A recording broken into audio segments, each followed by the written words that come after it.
I stared at the text message on my phone, my hands shaking. The words blurred as tears welled up in my eyes. This couldn't be happening. Not to me. Not after 10 years of marriage. "Sarah, honey, are you ready to go?" Jacob's voice called from downstairs. I quickly wiped my eyes and took a deep breath. "Just a minute." I called back, my voice surprisingly steady. As I descended the stairs, I saw Jacob standing by the door, keys in hand. He smiled at me, that same warm smile that had made me fall in love with him all those years ago. But now, it felt like a knife twisting in my gut. "There you are," he said, leaning in to kiss my cheek. I turned my head slightly, and his lips grazed my ear instead. If he noticed, he didn't show it. "We don't want to be late for the Johnsons' anniversary party." I nodded, not trusting myself to speak. As we drove to the party, Jacob chatted about his day at work, oblivious to the storm raging inside me. I half listened, my mind replaying the message I'd received from an unknown number. "Your husband is cheating on you with me. I'm sorry, but you deserve to know the truth." At the party, I plastered on a smile and made small talk with our friends and neighbors. Jacob's hand rested on the small of my back, a gesture that used to make me feel loved and protected. Now it felt like a brand of ownership. "Sarah, dear?" Mrs. A. Johnson approached us, beaming. "So good to see you both. 40 years of marriage, can you believe it?" I felt Jacob's chest rumble with laughter. "Maybe we'll make it there someday, right, sweetheart?" I looked up at him, searching his face for any sign of guilt or deception. But all I saw was the man I'd loved for a decade, smiling down at me with apparent affection. "Excuse me," I mumbled, suddenly needing air. I made my way to the back porch, gripping the railing as I tried to steady my breathing. "Are you okay?" A soft voice startled me. I turned to see Olivia, the Johnsons' daughter, looking at me with concern. She was in her mid-20s, with long blonde hair and bright blue eyes. "I'm fine," I lied. "Just needed some fresh air." Olivia nodded, joining me at the railing. "It can get a bit stuffy in there, can't it? All those happy couples." She trailed off, a wistful look in her eyes. "You're not seeing anyone?" I asked, grateful for the distraction. She hesitated, then shook her head. "It's complicated. There's someone, but he's not available." My heart skipped a beat. "Oh," I tried to keep my voice casual. "That must be difficult." Olivia sighed. "It is, but he says his marriage is loveless, that they're just going through the motions. He promises he'll leave her soon." The world seemed to tilt on its axis. I gripped the railing tighter, my knuckles turning white. "Olivia," I said, my voice barely above a whisper, "who is he?" She looked at me, confusion clouding her features. I can't say. It's not my place to." "Sarah?" Jacob's voice cut through the tension like a knife. We both turned to see him standing in the doorway, his eyes darting between us. "Everything okay out here?" I looked at Olivia, saw the guilt and realization dawning on her face. Then I turned to Jacob, the man I thought I knew better than anyone in the world. "No," I said, my voice growing stronger with each word. "No, Jacob. Everything is not okay." I stood in our kitchen, my hands gripping the edge of the counter so tightly my knuckles turned white. Jacob paced back and forth, his face a mask of guilt and defiance. "How could you?" I whispered, my voice trembling with anger and hurt. 10 years, Jacob. 10 years of marriage, and you throw it all away for what? A fling with a girl half your age?" Jacob stopped pacing and faced me, his eyes pleading. "Sarah, it's not what you think. Olivia and it just happened. I never meant to hurt you." I laughed bitterly. "Oh, you never meant to hurt me? Is that why you told her our marriage was loveless? That we were just going through the motions?" His face paled. "You talked to Olivia?" "I didn't have to," I spat. "She told me everything without realizing who I was. God, Jacob, how could you be so cruel?" He reached for me, but I recoiled. "Don't touch me," I hissed. "I want you out of this house, now." "Sarah, please," he begged. "We can work this out. I'll end things with Olivia, I promise. Just give me another chance." I shook my head, tears streaming down my face. "There are no more chances, Jacob. You've broken something that can't be fixed." As Jacob packed a bag, I retreated to our bedroom, my bedroom now, and collapsed on the bed. My whole world had shattered in the span of a few hours. How was I supposed to move forward from this? With shaking hands, I reached for my phone and dialed a number I hadn't called in years. "Hello?" A familiar voice answered. "Charlotte?" I choked out. "It's Sarah. I need you." An hour later, I was sitting on Charlotte's couch, a steaming mug of tea in my hands. My old college roommate and best friend listened intently as I poured out the whole sordid story. "Oh, honey," Charlotte sighed, wrapping an arm around my shoulders. "I'm so sorry you're going through this. What a bastard." I leaned into her embrace, grateful for her unwavering support. "I just feel so stupid, Charlie. How did I not see it?" "Hey, none of that," she said firmly. "You are not stupid. Jacob is the one who made the choice to betray you. This is on him, not you."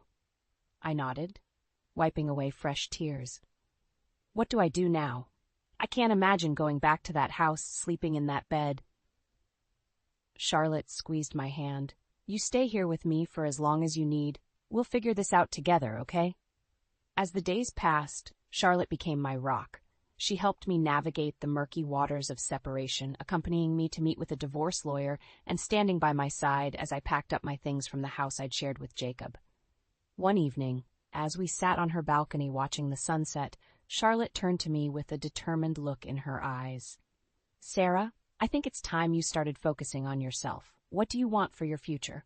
I blinked, realizing I hadn't thought beyond my pain and anger. I don't know. My whole life was wrapped up in Jacob and our marriage. "Well, now's your chance to rediscover yourself," Charlotte said encouragingly. "What about your career? You've always loved teaching. Maybe it's time to pursue that advanced degree you've been talking about?" A small spark of excitement flickered in my chest. "You're right. I've always wanted to become a reading specialist. Maybe this is my opportunity to make that happen." Charlotte grinned. "That's my girl. You're going to come out of this stronger than ever, Sarah. I just know it." As we clinked our wine glasses together, I felt a glimmer of hope for the first time since my world had fallen apart. But just then, my phone buzzed with a text. It was from Jacob. "Sarah, we need to talk. There's something you should know about Olivia." I stared at the screen, my heart pounding. What more could he possibly have to say? And why did I have a sinking feeling that my journey through this mess was far from over? I stared at the divorce papers on the kitchen table, my hand hovering over the signature line. Charlotte sat beside me, her presence a comforting anchor in the storm of emotions swirling inside me. "You don't have to do this today if you're not ready, Sarah," she said gently. I took a deep breath. "No, I need to do this. It's time."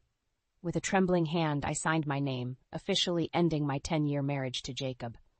As I set the pen down, a mix of relief and sadness washed over me. "I'm proud of you," Charlotte said, squeezing my shoulder. "This is the first step towards your new life." I nodded, wiping away a stray tear. "You're right. I can't keep living in the past. It's time to focus on my future." The next day, I walked into the elementary school where I taught, my head held high. As I passed the principal's office, a voice called out, "Sarah, do you have a moment?" I turned to see Principal Roberts beckoning me inside. Curious, I followed her into her office. "I heard about your situation," she said, her eyes filled with sympathy. "I'm so sorry you're going through this, but I have a proposition that might help take your mind off things." My interest piqued. "What kind of proposition?" "We're starting a new reading intervention program next semester," she explained. "I know you've been interested in becoming a reading specialist. Would you like to lead the program?" My heart raced with excitement. "Are you serious? I'd love to." Principal Roberts smiled. "Excellent. It will require some additional training and certification, but I think you're perfect for the role." As I left her office, my mind was buzzing with possibilities. This was exactly the kind of challenge I needed to help me move forward. Over the next few weeks, I threw myself into preparing for my new role. The extra work was exhausting but exhilarating. For the first time in months, I felt like I was truly living for myself, not just going through the motions. One evening, as I was leaving the school after a late planning session, I quite literally ran into someone in the hallway. "Oh, I'm so sorry," I exclaimed, bending down to help gather the scattered papers. "No worries," a deep voice chuckled. I wasn't watching where I was going either. I looked up to find myself face to face with Michael, the new 5th grade teacher. His kind brown eyes crinkled at the corners as he smiled at me. "Sarah, right?" he asked. "I've seen you around, but we haven't officially met. I'm Michael." We shook hands, and I felt an unexpected spark at his touch. Flustered, I quickly changed the subject. "What are you doing here so late?" I asked. He held up a stack of papers. "Grading never ends, does it?" But I could ask you the same question. I explained about the new reading program, and Michael's eyes lit up with interest. "That sounds amazing," he said enthusiastically. "I have a few students who could really benefit from something like that. Maybe we could grab coffee sometime and you could tell me more about it?" I hesitated for a moment, my recent heartbreak making me wary. But something about Michael's warm smile and genuine interest made me nod. "I'd like that," I said softly. As I drove home that night, my mind was a whirlwind of emotions. The excitement of my new career opportunity, the unexpected connection with Michael, and the lingering pain of my failed marriage all competed for attention. Just as I pulled into my driveway, my phone buzzed with a text. It was from Jacob. "Sarah, I know you're moving on, but there's something you need to know. It's about Olivia. Can we meet?" My stomach clenched. Just when I thought I was making progress, Jacob threatened to pull me back into the drama. Should I agree to meet him? Or was it time to truly cut all ties and focus on my new beginning? As I sat in my car staring at the text, I realized that the choice I made now would set the course for the rest of my life. And for the first time in a long time, I felt ready to take control of my own destiny. I never expected to fall in love again, especially not so soon after my divorce. But life has a funny way of surprising you when you least expect it. Michael and I had been meeting for coffee regularly to discuss the reading program, but our conversations quickly expanded beyond work. His kindness, humor, and genuine interest in my thoughts and feelings were a balm to my wounded heart. One evening, as we walked through the park after dinner, Michael took my hand. The simple gesture sent a jolt of electricity through me. "Sarah," he said, his voice soft but serious, "I know you've been through a lot, and I don't want to rush you, but I need you to know how I feel. I'm falling in love with you." My heart raced, a mix of excitement and fear coursing through me. "Michael, I think I'm falling for you too, but I'm scared. What if I'm not ready?" He squeezed my hand gently. "We'll take it as slow as you need. I'm not going anywhere." Over the next few months, our relationship blossomed. Michael was everything Jacob wasn't: attentive, supportive, and honest.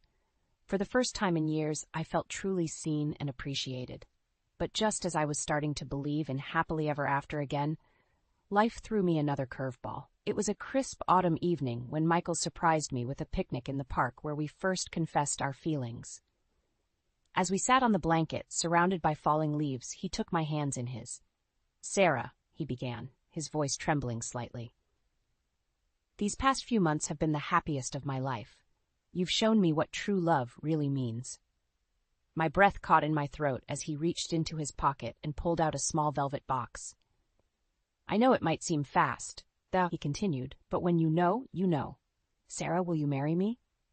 Time seemed to stand still as I stared at the beautiful ring nestled in the box. A whirlwind of emotions swept through me: joy, love, excitement, and fear. "Michael, I hesitated, tears welling up in my eyes. "I love you so much. But I'm scared. My last marriage, it ended so badly. What if I'm not ready for this?" Michael's face softened with understanding.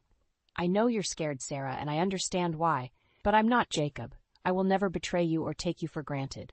I want to spend the rest of my life proving that to you." As I looked into his earnest eyes, I felt my fears begin to melt away. This was Michael, kind, loving, trustworthy Michael. He wasn't Jacob, and it wasn't fair to let my past dictate my future. "Yes," I whispered, a smile breaking through my tears. "Yes, I'll marry you." Michael's face lit up with joy as he slipped the ring onto my finger. As we embraced, I felt a sense of peace and rightness that I hadn't experienced in years. But our moment of bliss was interrupted by the harsh buzz of my phone. I reluctantly pulled away from Michael to check it, thinking it might be Charlotte wanting to know how the evening went. Instead, I saw Jacob's name on the screen. My stomach clenched as I read his message. "Sarah, I know you're moving on, but there's something you need to know.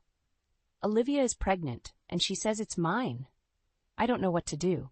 Please, can we talk?" The world seemed to tilt on its axis. I looked from the message to the sparkling ring on my finger, then back to Michael's concerned face. "Sarah, what's wrong?" he asked, his voice laced with worry. I took a deep breath, knowing that my response to this message could change everything. Do I ignore Jacob and focus on my new life with Michael? Or do I get involved in this new drama, potentially jeopardizing my fresh start? As the weight of the decision pressed down on me, I realized that the choice I made now would not only affect my future but the lives of everyone involved. With trembling fingers, I began to type my response, hoping against hope that I was making the right choice. I sat on the edge of the bathtub, staring at the little plastic stick in my trembling hands. 2 pink lines, clear as day, pregnant. My mind raced, a whirlwind of emotions threatening to overwhelm me. Joy, fear, excitement, panic. They all battled for dominance as I tried to process this life-changing news. "Sarah?" Charlotte's voice called from the other side of the bathroom door. "Are you okay in there?" I took a deep breath, steadying myself. "Yeah, I'm coming out." I opened the door to find Charlotte waiting anxiously. One look at my face told her everything. "Oh my God," she whispered, pulling me into a tight hug. "You're pregnant?" I nodded against her shoulder, tears spilling down my cheeks. "I don't know what to do, Charlie. I'm scared." Charlotte led me to the couch, keeping an arm around my shoulders. "Okay, let's think this through. How do you feel about it?" I'm happy," I admitted, surprising myself.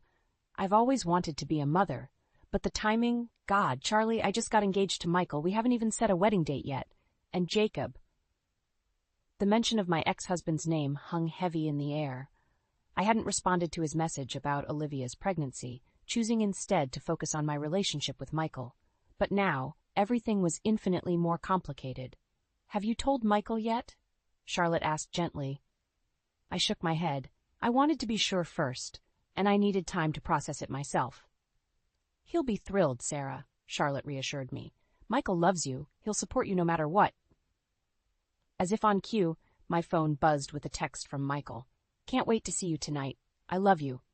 Fresh tears welled up in my eyes. What if he thinks it's too soon? What if he doesn't want this? Charlotte squeezed my hand. "Sarah, look at me.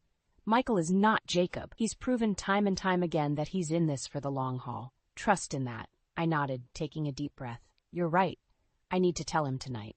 That evening, I paced nervously in my living room, waiting for Michael to arrive. When the doorbell rang, I nearly jumped out of my skin. "Hey, beautiful." Michael greeted me with a kiss. His smile faded as he noticed my tense expression.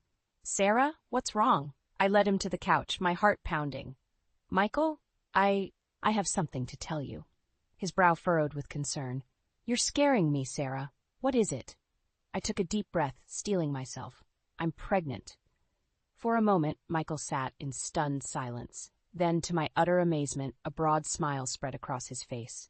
"We're having a baby?" he asked, his voice filled with wonder. I nodded, tears of relief spilling down my cheeks. You're happy about this?" Michael pulled me into his arms, laughing joyfully. "Happy, Sarah? I'm ecstatic. This is incredible news." As we embraced, I felt a weight lift from my shoulders. Michael's unconditional love and support washed over me, soothing my fears. But our moment of bliss was interrupted by a harsh knock at the door. Michael and I exchanged confused glances. "Are you expecting someone?" he asked. I shook my head, a sense of dread creeping over me. As I opened the door, my worst fears were confirmed. Jacob stood on my doorstep, his face a storm of emotions. "Sarah, we need to talk. Now." I felt Michael come up behind me, placing a protective hand on my shoulder. "Jacob, this isn't a good time," I said firmly. "It's about Olivia," Jacob pressed. And the baby. I think there's something you should know." My hand instinctively went to my own stomach, where our little secret was growing. In that moment, I realized I had a crucial decision to make. Do I let Jacob back into my life, potentially disrupting the happiness I've found with Michael? Or do I close the door on my past once and for all, focusing solely on the future growing inside me? As I stood on the threshold between my past and my future, I knew that whatever choice I made would irrevocably change the course of not just my life, but the lives of everyone involved. I took a deep breath, steeling myself for the conversation ahead. Michael squeezed my hand reassuringly as we sat across from Jacob in a quiet corner of the local cafe. The tension was palpable, thick enough to cut with a knife. "So," Jacob began, his eyes darting between Michael and me. "You wanted to talk. What's this about?" I exchanged a glance with Michael, drawing strength from his steady presence. "Jacob, we have some news." I paused, my hand instinctively moving to my stomach.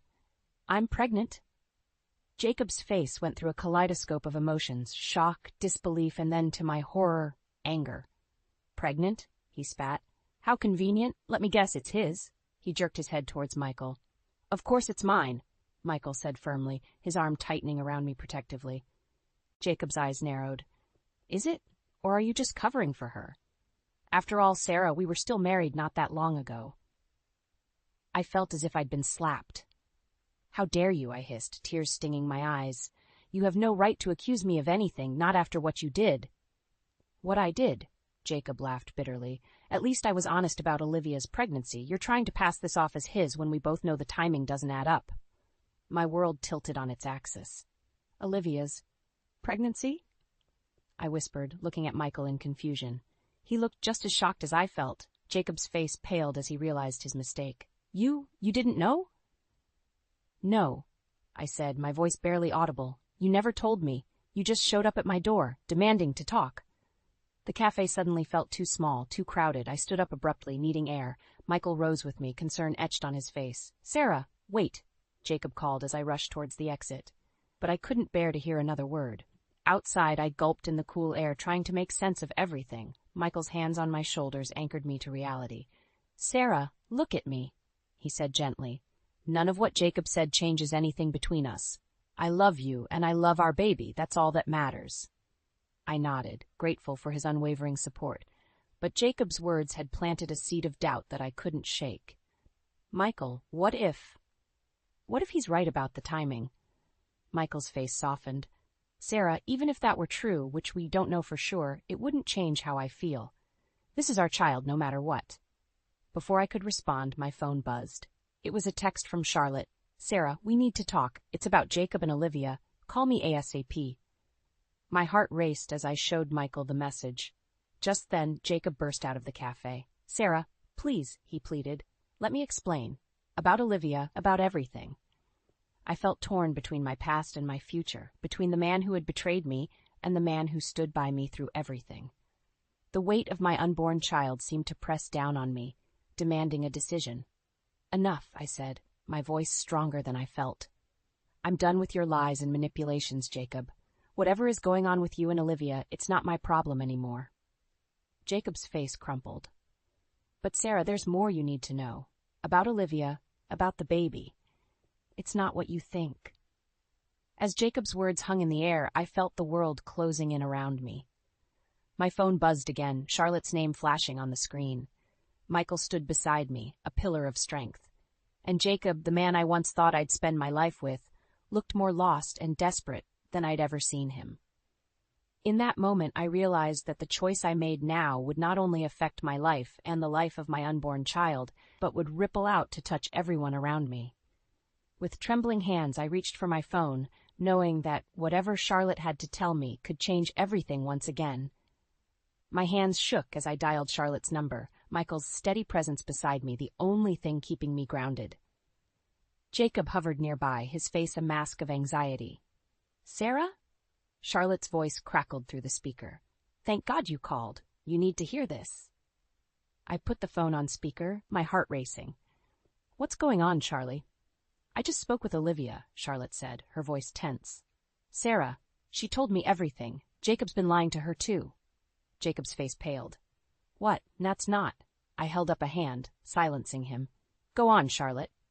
Olivia said Jacob told her he was separated from you, that your marriage was over in all but name.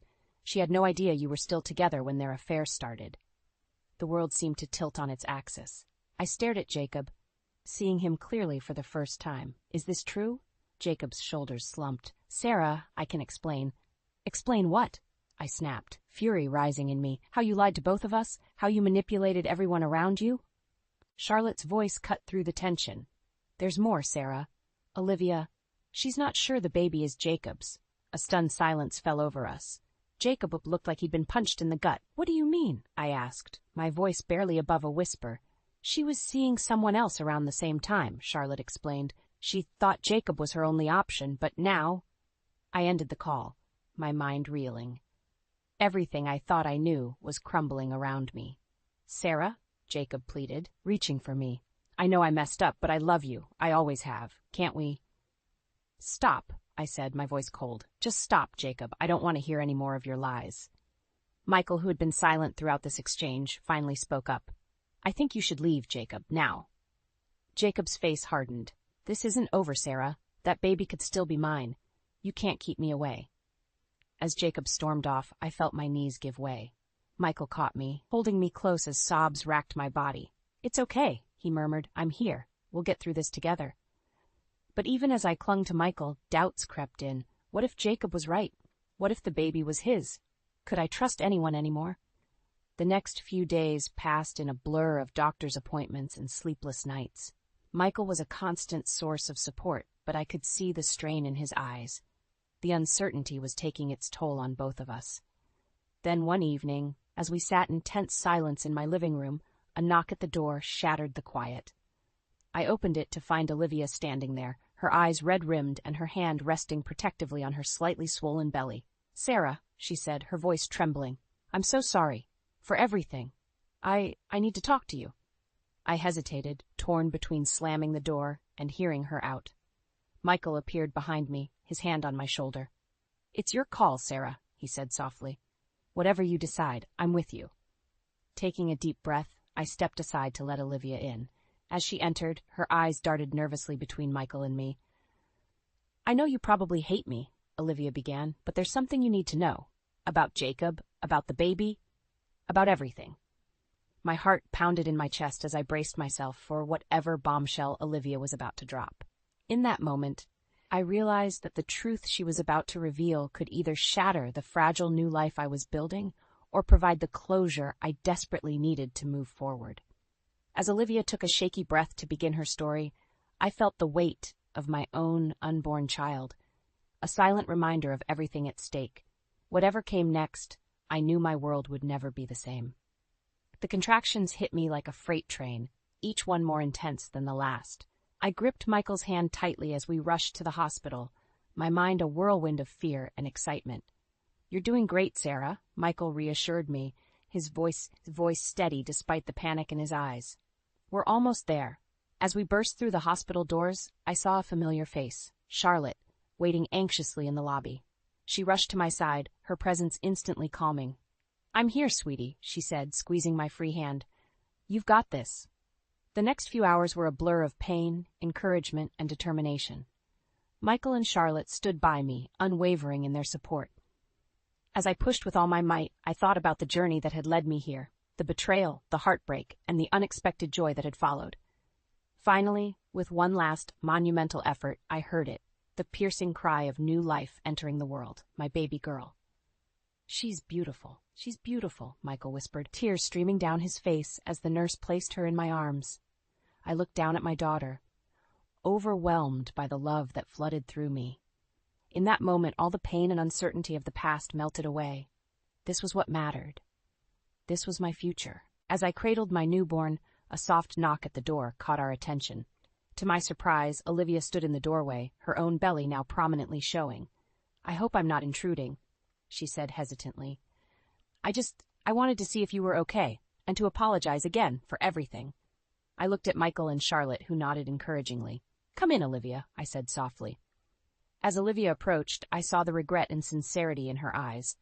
Sarah, I can't begin to express how sorry I am for the pain I caused you. I was so blinded by Jacob's lies, I didn't see the truth until it was too late. I took a deep breath, feeling a weight lift from my shoulders. We were both victims of Jacob's deception, Olivia. It's time we both let go of that pain and focus on the future. Olivia's eyes filled with tears as she looked at my daughter. She's gorgeous, Sarah. You and Michael must be so happy. Michael wrapped his arm around me, beaming with pride. We are, and we're grateful for every step that led us here, even the painful ones. As we sat there, an unlikely group bonded by shared experiences and new beginnings, I felt a sense of peace wash over me. Jacob's betrayal had shattered my world, but from those broken pieces I had built something stronger, more beautiful than I could have imagined. Charlotte broke the comfortable silence. So what's this little angel's name? I smiled, looking down at my daughter's peaceful face. Hope, I said softly. Her name is Hope. The room filled with murmurs of approval and gentle laughter. As I gazed at the faces around me, Michael, my rock and partner, Charlotte, my unwavering friend, and even Olivia, an unexpected ally, I realized that hope wasn't just my daughter's name. It was what had carried me through the darkest times, what had led me to this moment of joy and new beginnings. "Welcome to the world, Hope," I whispered, kissing her forehead. "You are so loved." As the sun set outside the hospital window, casting a warm glow over the room, I felt a profound sense of gratitude. The road had been long and painful, but it had led me here, to a place of love, forgiveness, and endless possibilities. With Hope in my arms and my chosen family around me, I knew that whatever challenges lay ahead, we would face them together. The future was bright, full of promise, and I was ready to embrace it with open arms. As I drifted off to sleep, exhausted but content, I heard Michael's soft voice. "I love you both so much," he murmured, his hand gently stroking Hope's tiny fingers. In that moment, I knew that this love, this family, this new chapter, was everything I had ever wanted and more. The pain of the past had faded, replaced by a joy so profound it took my breath away. Hope stirred in my arms, her tiny yawn a reminder of the beautiful journey we were just beginning. And as I closed my eyes, I smiled, knowing that the best was yet to come.